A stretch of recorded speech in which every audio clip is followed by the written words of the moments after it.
Students, so today we will going to be learning about the next thing in the chapter synthetic fibers and plastic. The next thing we are going to learn is polyester and acrylic. Another synthetic fiber, okay? Another synthetic fiber is polyester. Okay, polyester. Another synthetic fiber which doesn't get wrinkled easily. Wrinkle मतलब आप जो कपड़ा पहनते हैं तो आपके जो कपड़ा पहन चुके होंगे तो निकालने के बाद आप लोग देखते हैं कि वो दाग हो जाता है, मतलब कि वो ख़राब हो जाता है। तो ये जो फाइबर्स हैं इनसे जब आप कपड़ा बनाते हैं तो वो इतना इजीली होता नहीं है जैसे कि कॉटन के साथ होता है, वूल के साथ होता है। ठीक है, ये फाइबर का ये खासियत है। So it is good to make dress material. तो it's good to make dress material. Popular esters, तो पॉलीस्टर्स एक्चुअली बहुत टाइप्स के होते हैं और उनका बहुत सारा नाम है। तो लेकिन आपको पढ़ना है सिर्फ दो। तो पहला है आपका ट्राइलिन। ओके, तो ट्राइलिन जो है उसको हम लोग वेरी फाइन फाइबर्स में, पॉलीस्टर है मतलब कि ये अभी फाइबर बनाएगा। फाइबर से क्या बनेगा? फैब्रिक। तो ये जो ट्राइलिन का फाइबर है उसको हम लोग पूरा थ्रेड की तरह बना सकते हैं और उसको हम लोग ये यार्न में कन्वर्ट कर सकते हैं। यार्न आपने ये जो देखा होगा इसको हम लोग यार्न बोलते हैं। ये जो है इसको हम लोग यार्न बोलते हैं, मतलब सूता का जो बंडल होता है उसको हम लोग यार्न बोलते हैं इंग्लिश में। तो उसके बाद है ये तो ट्राइलिन हो गया। देखो, समझने के लिए सिर्फ आपको याद रखना है कि ट्राइलिन एक टाइप का पॉलीस्टर है और उससे जो सिंथेटिक फाइबर है बनता है और उससे जो फैब्रिक बनता है वो फैब्रिक इजीली ख़राब नहीं होता और उसको ड्रेस बनाने के मटेरियल में इस्तेमाल किया जाता है। ठीक है, उसके बाद है पॉलीइथिलीन ट्राइफेलेट, टेरिफेलेट। तो पॉलीइथिलीन टेरिफेलेट उसको हम लोग क्या बोलते हैं? पीईटी। और PET is used to make bottles, utensils, films, wires and many more useful products. जो कि आपने घर में पानी बोतल यूज़ करते हैं, ठीक है, तो वो लोग एक्चुअली पेट से बने होते हैं। और जो भी प्लास्टिक यूटेंसिल्स हो गया, आपका बाउल हो गया, चम्मच हो गया, so that also are made with pet. So there is huge application of pet in our day to day life.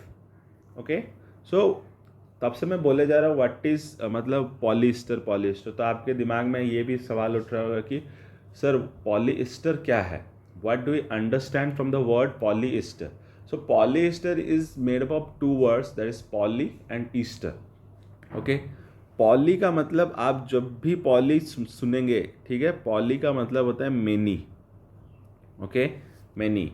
And Easter क्या हो गया? एक तो केमिकल सब यूनिट का नाम है, जैसे कि आपको बताया गया था कि केमिकल सब यूनिट फाइबर्स का जो स्ट्रक्चर है एक्चुअली होता है कि केमिकल यूनिट्स ऐसे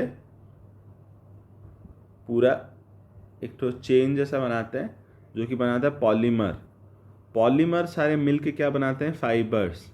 फाइबर्स क्या बनाते हैं? फैब्रिक। सो सिमिलरली पॉलीस्टर भी है जो केमिकल सब यूनिट है, जो कि छोटा छोटा जो गोल आपको अभी मैं ऊपर दिखाया उसको हम लोग क्या बोलते हैं? Easter.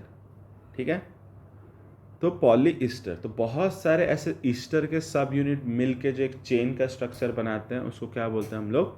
Polyester. Polyester is the repeating unit of ester joining together to form a long chain. तो ये आपका डेफिनेशन हो गया। If someone asks you what is polyester, you are going to say this particular definition. So Easter अब क्या है? Polyester समझ में आ गया कि ईस्टर को बार बार यदि चेन में हम लोग जोड़ते हुए जाएं, ठीक है, ईस्टर को यदि ईस्टर है तो इसको हम लोग यदि जोड़ते हुए जाएं ऐसे, ठीक है, तो ये क्या हो जाएगा? पॉलीस्टर। लेकिन जो ये जोड़ते हुए जा रहे हैं, ये जो गोल गोल रेड डॉट्स, तो ये ईस्टर है। तो आपके दिमाग में ये भी आ रहा होगा कि ये ईस्टर क्या है भाई? Ester is a chemical substance that gives the gives the fruit and flower their smell. जो आपको सुगंध आता है, जो सुगंध है आपके फ्लावर्स में, ठीक है, कि आपके फ्रूट्स को जब आप काटते हैं फ्रेश तो आपको जो सुगंध आता है वो किससे आता है? एक्चुअली में ईस्टर से आता है। ठीक है, esters, esters give the smell. Poly, so आपको ये समझ में आ गया, ईस्टर एक केमिकल सब्सटेंस है, ठीक है, ऑर्गेनिक केमिकल सब्सटेंस। तो आपको यदि ये थोड़ा और जानना है तो आप लोग ये जान सकते हैं कि ये ऑर्गेनिक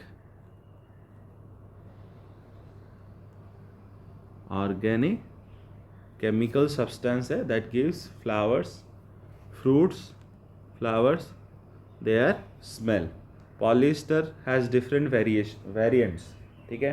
पॉलिएस्टर्स एक्चुअली में एक टाइप का केमिकल सब्सटेंस खुद में है, ठीक है, एक टाइप का केमिकल सब्सटेंस खुद में है।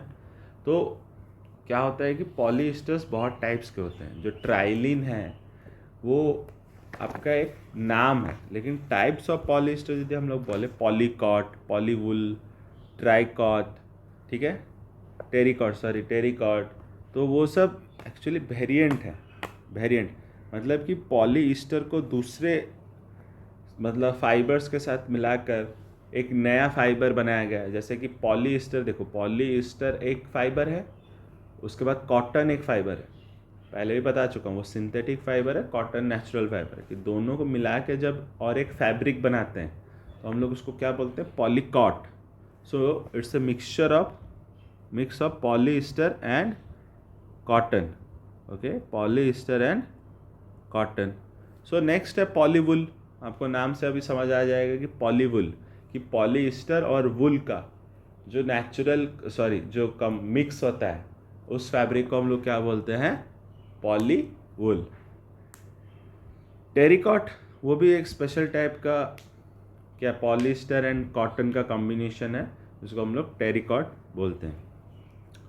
तो आपके दिमाग में ये अभी तक यदि नहीं आया तो आप सुन लो कि सर आप इतना जो पढ़ा रहे हैं कि ये सिंथेटिक है वो सिंथेटिक है, लेकिन सिंथेटिक एक्चुअली हम लोग ने बनाया क्यों, मतलब सिंथेटिक का दरकार क्या है जो आपको बनाना पड़ रहा है, कि सिंथेटिक वूल बनाना पड़ रहा है, कि सिंथेटिक कॉटन बनाना पड़ रहा है, जो भी है बनाना क्यों पड़ रहा है। हम लोग के पास तो कॉटन था, नेचुरल था, हम लोग को क्यों सिंथेटिक बनाना पड़ा। देखो जो नेचुरल वुल है वो बहुत एक्सपेंसिव होता है, ठीक है, जो प्रोसेसिंग होता है नेचुरल वुल, जो अभी शीप से तुम लोग निकालोगे, ठीक है, शीप से निकलता है, ठीक है, शीप से निकलता है, शीप से नेचुरल वुल निकलता है, वो जो है उसके बाद जो शीप के बाद नेचुरल निकलने के बाद जो उसका प्रोसेसिंग है, जिससे आपको जो फाइनल प्रोडक्ट मिलता है, वो जो आपको यार्न मिलता है, ये यार्न जो मिलता है, तो ये यार्न बनाने के लिए बहुत एक्सपेंसिव पड़ जाता है नेचुरल वूल से, ठीक है, उसको धोना पड़ता है, केमिकल ट्रीटमेंट है, उसके बाद स्ट्रेटनिंग है, बहुत सारे प्रोसेसेस हैं जिनके बाद वो आपको फाइनल प्रोडक्ट मिलता है। और ये है कि जो भी प्रोडक्शन है, देखो शीप के पास जो बाल, शीप का बाल को हम लोग वूल बोलते हैं, तो शीप का बाल उठेगा तो नेक्स्ट बार प्रोडक्शन होगा, तो इसलिए लो प्रोडक्शन है, मतलब कि प्रोडक्शन हाई नहीं है और कॉस्ट ऑफ प्रोसेसिंग ज़्यादा है, तो इसलिए ये फिजिबल नहीं होता है कि लार्ज स्केल में प्रोड्यूस करें। सो चीपर अल्टरनेटिव क्या होता है, सिंथेटिक फाइबर्स बनाना। सिंथेटिक फाइबर्स इसलिए ही हम लोग बनाते हैं कि चीप हो और लार्ज स्केल में हम लोग प्रोड्यूस कर सकें, ठीक है। तो इसलिए जो सिंथेटिक वूल है, सिंथेटिक वूल को हम लोग क्या बोलते हैं, एक्रिलिक, ठीक है, एक्रिलिक। सो एक्रिलिक जो है उसको हम लोग क्या बोलते हैं कि सिंथेटिक वूल। जैसे कि हम लोग को मेजर विंटर क्लोथ्स बनते हैं, ठीक है, मेजर विंटर क्लोथ्स बनते हैं। तुम लोग जो भी वूल का इस्तेमाल करते हो घर में, वो एक्चुअली का वूल में नहीं होता है, वो एक्चुअली एक्रेलिक का होता है, दैट्स अ सिंथेटिक वूल, ठीक है। तो एडवांटेजेस ऑफ सिंथेटिक फाइबर, अब तो तुम्हें पता चल गया है कि क्यों हम लोग बनाते हैं सिंथेटिक फाइबर। तो अब एडवांटेजेस में जब भी तुम लोग को पूछा जाए तो तुम लोग क्या बोलोगे, चीपर है, मतलब सस्ता है, ड्यूरेबल है। देखो सिंथेटिक फाइबर्स चीप होता है, ड्यूरेबल होता है, ओके, इजी टू वॉश होता है, easy to produce in different colours होता है। मतलब ये है कि आप जब भी नेचुरल फाइबर्स का इस्तेमाल करते हो तो उसका cost of processing and production low होने के बाद तो इसलिए वो एक्सपेंसिव हो जाता है। तो इसलिए तुम लोग जो प्योर कॉटन का शर्ट खरीदते हो दैट्स मोर एक्सपेंसिव, ठीक है। लेकिन उसी दौरान आप यदि पॉलीकॉट टेरिकॉट का आप लोग ये पहनते हो, शर्ट की जो भी है पहनते हैं आप, तो वो रिलेटिवली सस्ता पड़ता है, ठीक है। लेकिन डिसएडवांटेजेस भी हैं, जहाँ पर एडवांटेजेस हैं वहाँ पर डिसएडवांटेज भी होंगे। तो synthetic fibres burn during a melt. तो आप लोग जब किचन में काम करते होगे, कि मम्मी काम करती होगी, कि कभी कभी क्या होता है कि कपड़ा में आग लग जाता है। यदि आपकी मम्मी ने सिंथेटिक पहना होगा तो वो एक प्लास्टिक की तरह जलता है, प्लास्टिक की तरह जल के आपके स्किन में लग जाता है। तो स्किन में लगने से आपको बहुत तकलीफ होगा, it's very harmful for your skin. But in case आप यदि मतलब कॉटन साड़ी पहन के, कि कॉटन शर्ट में आपका आग लगा है आप किचन में काम करने के दौरान, तो वो क्या होता है कि वो जल जाता है, ठीक है। लेकिन वो मेल्ट होके आपके स्किन में नहीं गिरता, वो पूरा जल जाएगा लेकिन मेल्ट होके आपके स्किन में नहीं गिरेगा प्लास्टिक की तरह, ठीक है। तो इसलिए सिंथेटिक फाइबर्स का ये भी एक ड्रॉबैक है कि उसको हाई फ्लेम एरिया की, जैसे कि हो गया आपका लैब, इंडस्ट्रीज़, ओके, यहाँ पर आप लोग यूज़ नहीं कर सकते किचन में। दूसरा बात है, यदि आप एनवायरनमेंट के व्यू पॉइंट से देखें तो आपको ये समझना पड़ेगा कि जैसे नेचुरल चीज़ हैं तो अच्छा ही होता है एनवायरनमेंट के लिए, लेकिन जब आप सिंथेटिक चीज़ें इस्तेमाल करते हैं तो आपको पता चलेगा कि जो भी प्रोसेसिंग का दौरान जितना भी पानी इस्तेमाल होता है, जहाँ भी प्रोसेसिंग होगा पानी इस्तेमाल होगा, केमिकल्स यूज़ होंगे, तो सिंथेटिक फाइबर्स बनाने में वहाँ बहुत सारे पानी का इस्तेमाल होता है और केमिकल्स का यूज़ होता है। तो इससे क्या होता है कि वाटर पॉल्यूशन भी होता है और एयर पॉल्यूशन भी होता है, ठीक है। So these are the drawbacks, or we can say these are the disadvantages. The synthetic fibers on burning melt. So if a person catches fire, it melts and sticks to the skin, causing severe burns. So no one should wear synthetic clothes while working in kitchen or laboratory. So these are strictly the rules you must remember. You must practice in your home that you shouldn't wear a synthetic cloth to the kitchen, or you must say to your parents that they shouldn't wear synthetic clothes to their kitchen. During production of synthetic fibers, there is a huge amount of water pollution and air pollution. Okay, so pollution in general बहुत होता है, water pollution हो, air pollution हो, land pollution हो, जो भी है वो बहुत ज़्यादा होता है। तो आपको ये मतलब पोर्शन इजी लगा होगा क्योंकि इसमें कुछ ज़्यादा है नहीं, नाम बस याद करना है। जैसे कि आपका हो गया टेरिलीन एक टाइप का पॉलीस्टर है। एक्रेलिक को क्या बोलते हैं हम लोग?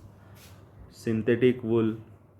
सो ये सब बस नाम है, नाम को याद रखना है। बात सब घड़ी सेम आता है कि हर सिंथेटिक फाइबर को इजी होता है धोना, रिंकल होते नहीं है, ठीक है। तो यही है सिंथेटिक फाइबर्स में पॉलिएस्टर और एक्रिलिक।